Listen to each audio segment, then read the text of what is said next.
बोलिए सद्गुरुदेव की जय। संत समाज की जय, भक्त समाज की जय। शाही बंदगी साहिब।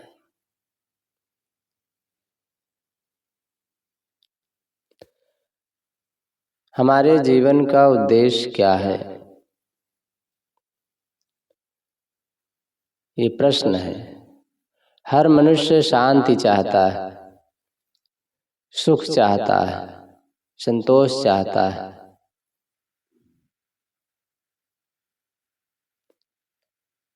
वो सुख, वो शांति, वो संतोष कहाँ है, इसका पता लगाना है।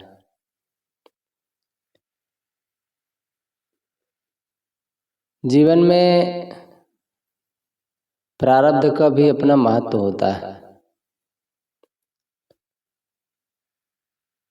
प्रयास करना, साधना करना,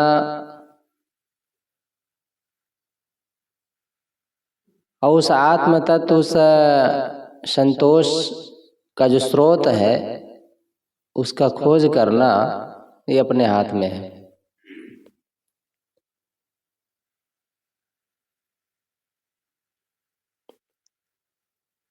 लेकिन जब तक उद्देश्य ख्याल नहीं रहता है, तो ये मन दूसरे की तरफ दृष्टि ज्यादा रखता है।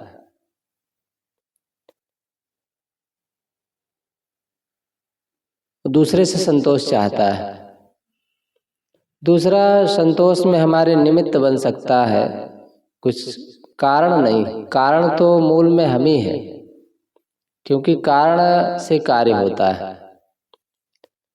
कोई इशारा कर सकता है हमारे जीवन के लिए, सुधार के लिए, संतोष के लिए, शांति के लिए, सत्संग के लिए, लेकिन मूल में तो हम ही हैं। जब तक उस पे लगेंगे नहीं, काम नहीं करेंगे, तो काम नहीं बनेगा। मैं कहा कि प्रारब्ध का भी अपना महत्व है।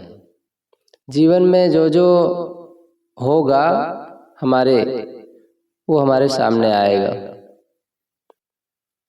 लेकिन अब प्रारब्ध बनाया किसने है? प्रारब्ध तो हम ही बनाए हैं। आज जो हम बो रहे हैं, वो कल प्रारब्ध बनकर हमारे सामने आएगा। प्रारब्ध शरीर है, पहले का बोया हुआ था, तो आज ही सामने है। आज जो बो रहे हैं, कल सामने आएगा।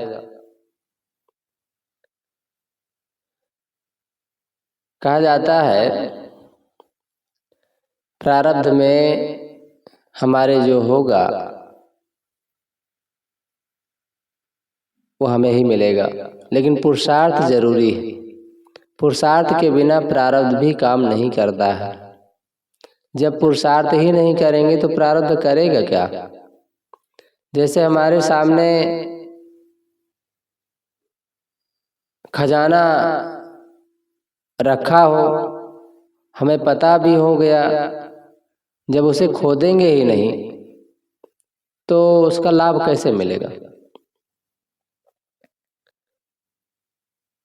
तो एक बार की बात, एक भिखारी भीख मांग रहा था। कृष्ण भगवान अर्जुन के साथ कहीं जा रहे थे। अर्जुन उस भिखारी को देखे कि हमारे राज्य में, हमारे भैया के राज्य में ये भिखारी भीख मांग रहा है, ऐसे कैसे हो सकता है? तो कृष्ण भगवान ने कहा कि चलो छोड़ो, ये सब संसार में चलता रहता है। सबका अपना प्रारब्ध है, सबका अपना भाग्य है। जैसा जौन पुरुषार्थ करता है उसको ऐसा मिलता है। कहा नहीं भगवान, मेरे से बर्दाश्त नहीं है। मेरे भैया के राज्य में कोई भीख मांगे, ये ठीक नहीं। तो उसे वो सोना देते हैं, लो आज से भीख बिल्कुल मांगना नहीं। ढेर सारा सोना उसको दिलाते हैं, देते हैं, और जाओ भीख नहीं मांगना। वो इतना खुश था, इतना खुश था, और ये विचार कर रहा था कि मैं इसको बेच करके एक बड़ा भवन बनाऊंगा, आलीशान बंगला बनाऊंगा। जैसे इसे सोचते ही जा रहा था कि एक चोर उधर से आया और उसको झपट्टा मारा लेकर चला गया, हाथ मल के रह गया। अब क्या करता, फिर पुराना पैसा धंधा भीख मांगने का, फिर वो भीख मांग रहा था। एक दिन अचानक फिर भगवान कृष्ण के साथ अर्जुन जी जा रहे थे, देखे कि फिर भीख मांग रहा है। बोले क्यों भीख मांग रहे हो भाई, इतना सब कुछ दिया तुम्हें फिर भी तुम भीख मांग रहे हो। कहा सरकार मैं क्या करूं, मैं लेके जा ही रहा था कि एक चोर झपट्टा मार के लेके चला गया, अब मैं क्या करूं। कहा अच्छा बात तो सही है भाई, चोर ही उठा ले गए तो बातें खत्म हो गई। कहा अच्छा तुम हीरा ले लो, ले हीरा, ये हीरा है, इसको तुम बेच लोगे तो और उससे कीमती बिकेगा, और ले जा करके तुम भीख हाथ से नहीं मांगना, बढ़िया जीवन जीना। बहुत खुश था, और ले जा करके सोच रहा था मन में जाते जाते कि भाई बहुत हमारे राज्य में जो है राजा, जब उनके भाई में इतनी उदारता है तो राजा हमारे कैसे होंगे, कितने अच्छे होंगे।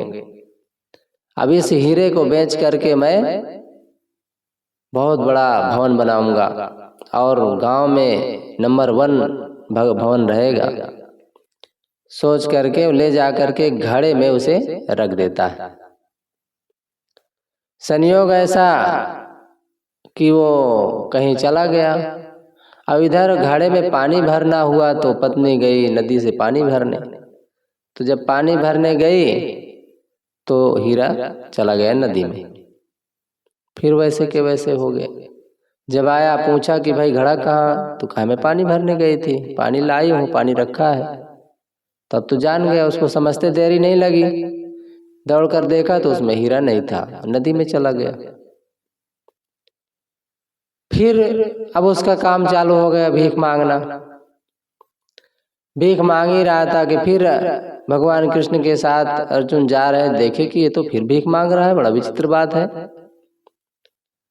तो कहे तब भगवान कृष्ण ने कहा चिंता मत करो, तुम आपकी मत दो, मैं देता हूँ। तो उसको 2 पैसा दिए, कहे ले ये लो 2 पैसा, तुम भीख मांग रहे हो ना, तो ये लो। 2 पैसा उसको दिए। बहुत उदास हुआ, कितने बड़े राजा भगवान कहे जाते हैं, बताओ 2 पैसा देते हैं, 2 पैसा में क्या होगा मुझे। उदास मन से जा रहा था। रास्ते में एक मछली वाला मछली बेच रहा था, बच्चा था तो बेच रहा था, देखा तो मछली तड़प रही थी, तो उसे दया आ गई।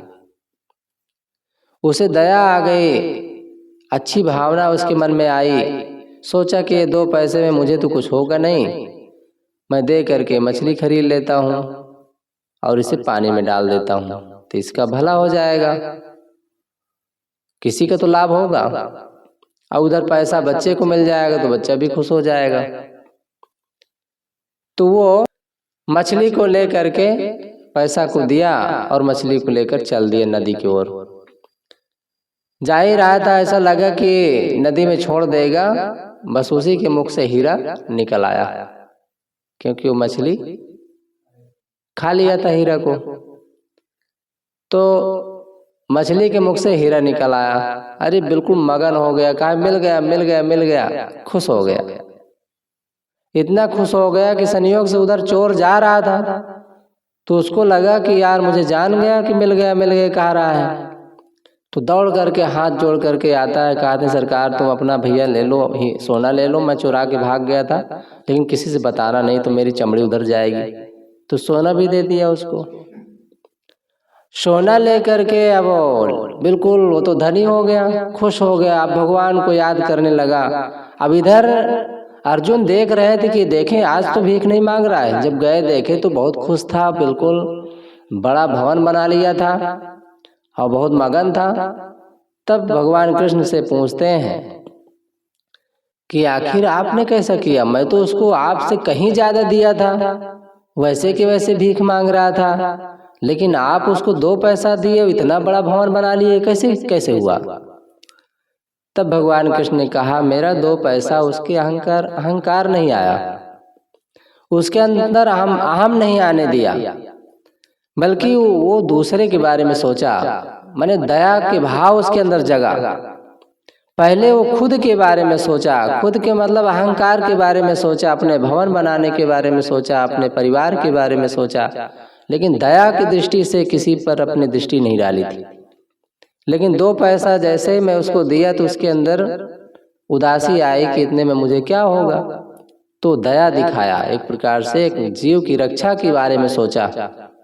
अब जैसे रक्षा के बारे में सोचा तो सारा उसका काम बन गया, क्योंकि जहाँ दया तहाँ धर्म है, जहाँ लोभ तहाँ पाप, जहाँ क्रोध तहाँ काल है, जहाँ क्षमा तहाँ आप। जहाँ दया होता है वहीं धर्म होता है, वहीं भक्ति होती है, वहीं विनम्रता होती है, वहीं सरलता होती है, वहीं मानवता होती है, और वहीं आत्म शक्ति जागृत होती है, आत्मा का बोध होता है। जब तक अहंकार के बारे में सोचते रहेंगे, अपने घर भवन के बारे में सोचते रहेंगे, मोह ममता के बारे में सोचते रहेंगे, दुनिया के बारे में विचार करते रहेंगे, काम बनने वाला नहीं है। गुरु के ज्ञान से वो लाभ मिल जाता है, सोया हुआ भाग्य हमारा जाग जाता है। गुरु के ज्ञान से सोया हुआ भाग्य भी जागृत हो जाता है। तो अपने भाग्य को जगाना है तो संतों की संगत करनी होगी। वो तो मैं उदाहरण दिया, लेकिन सच्चाई ये है कि जब तक हमारे अंदर गरीबी है, अगर हीन भावना न आए तो अहंकार नहीं आता है। हीन भावना आ गए तो भी गड़बड़ हो जाता है। मैं तो क्या कर सकता हूँ, मेरे पास तो कुछ है ही नहीं, मैं तो बहुत कमजोर हूँ, दीनहीन हूँ, ते हीन भावना एक प्रकार से, तो ये भी उठने नहीं देती है आगे। लेकिन एक जैसे एक दास गुलामी का प्रतीक है, लेकिन एक दास स्वीकारा हुआ जो दास है वो अपने स्वतंत्रता का प्रतीक है।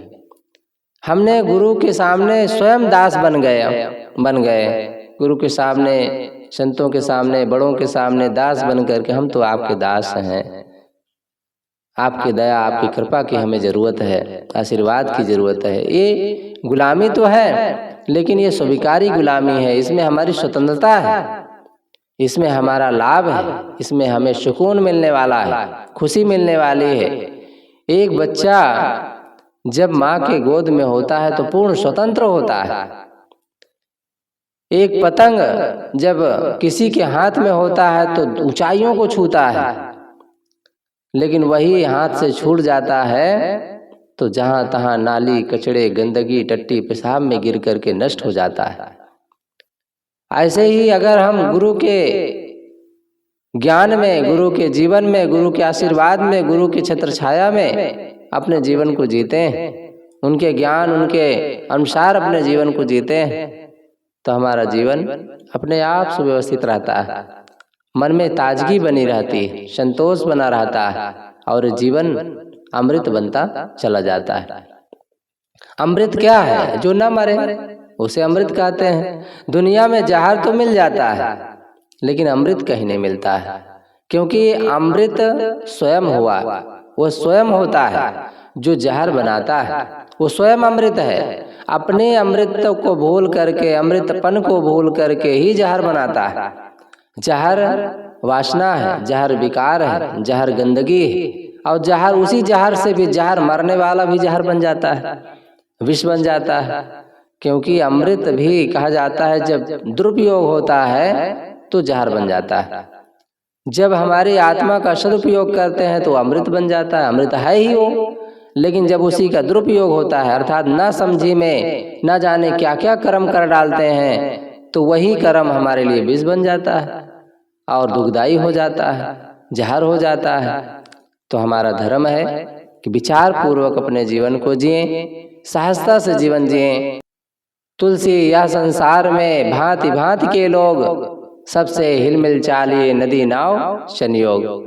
सबसे हिल मिल करके अपने जीवन को जीना है। बोल चाल मत बंद करो। मुनि तरुण सागर जी महाराज कहते हैं कि लड़ लेना, झगड़ लेना, पिट जाना, पीट देना, पर बोल चाल मत बंद करना। बोल चाल बंद कर देने से सुलह के सारे दरवाजे बंद हो जाते हैं। जब बोलेंगे ही नहीं तो समाधान कैसे होगा? जब हम कुछ बोलते हैं तो समाधान अपने आप हो जाता है। हमारे अंदर से कुछ न कुछ निकल जाता है, उधर से भी कुछ न कुछ निकल जाता है, उसका समाधान हो जाता है। बोलना बंद कर दिए तो गांठ बन जाती है, और गांठ में रस नहीं होता है। आप देखे होंगे गन्ना में गांठ होती, तो जहाँ गांठ होता है वहाँ मिठास नहीं होती, जहाँ गांठ नहीं वहीं मिठास। इसी प्रकार अपने अंदर गांठ नहीं रखना है, सरल हो करके सबसे, अरे बात गई रात गई, उसको लिए कहाँ बैठे रहे। किसी ने कहा है कि भाई सतगुरु कबीर ने ही कहा है, गुरु कुम्हार से कुंभ है, गड़ी गड़ी काढ़े खोट, अंतर हाथ सहार दे बाहे बाहे चोट। साधु दयालु होते हैं, कोई दुश्मनी बस थोड़ी हमें कहते हैं, दया बस कहते हैं, हमारे सुधार के लिए कहते हैं, हमारे भलाई के लिए कहते हैं, हमें अपना बच्चा समझते हैं, अपना एक प्रकार से प्यारा लाल समझते हैं, इसलिए कह देते हैं, डांट देते हैं, फटकार देते हैं। जब हमें अपना नहीं मानेंगे तो क्या कहेंगे भाई? तो अपना हम भी बन जाएं। जब हमारे हाथ से हमारी आँखों को कोंच देता है, हमारे हाथ से हमारी आँखें कोंच जाती है, तो क्या हम अपने हाथ से नहीं बोलते हैं, उसे काम नहीं लेते हैं, उसे काट के फेंक देते हैं?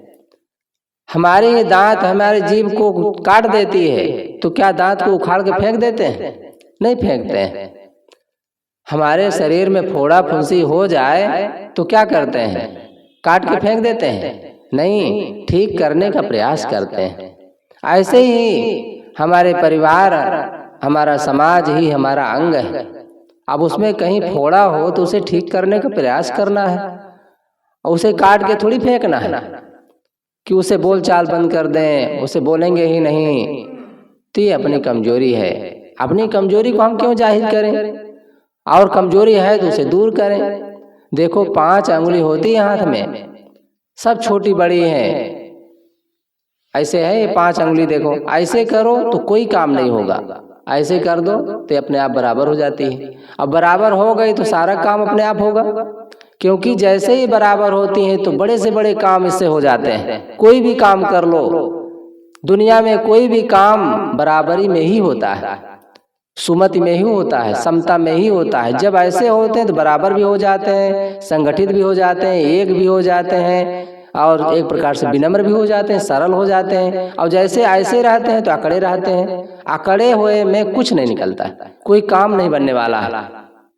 इसी प्रकार जब हम अपनी विनम्रता का प्रयोग करते हैं, सरलता का प्रयोग करते हैं, झुक जाते हैं। अगर गलती हो जाए तो तुरंत झुक जाओ, क्षमा मांग लो। अरे बच्चा तो माँ के पास जा करके दुलार से अपने आप दूध पी लेता है, और जब बच्चा अकड़ करके, गुस्सा करके, क्रोध करके भाग जाएगा तो दूध कहाँ पाएगा? तो हमारा धर्म है बच्चे बन करके नन्हा हो के पियो, नन्हा बन करके माँ के सामने जाए, दुलार में लौट जाए उनके चरण में, अपने आप को दूध पिला देगी, अपने आप आशीर्वाद दे देगी, अपने आप सारा काम बना देगी। तो विचार करना है, समझदारी से काम लेना है, और अपने जीवन में जो कमजोरियां हैं उसे दूर करने का प्रयास करना है। तो मैं कुछ देर कुछ बातें कहने का प्रयास किया, एक उदाहरण के माध्यम से, और मूल में बात बताया था कि हमारा उद्देश्य क्या है। हर आदमी शांति चाहता है, सुख चाहता है, संतोष चाहता है, लेकिन जब वो संतोष वाला काम ही नहीं करेगा तो संतोष कैसे मिलेगा?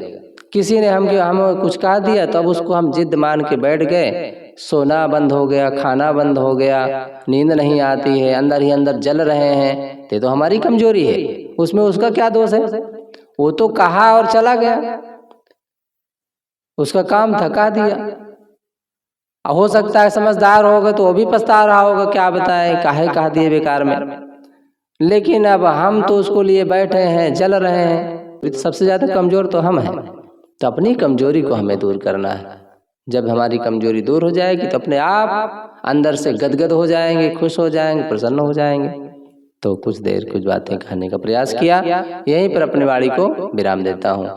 बोलिए सद्गुरुदेव की, संत समाज की, भक्त समाज की, शाही बंदगी शाही बंदगी।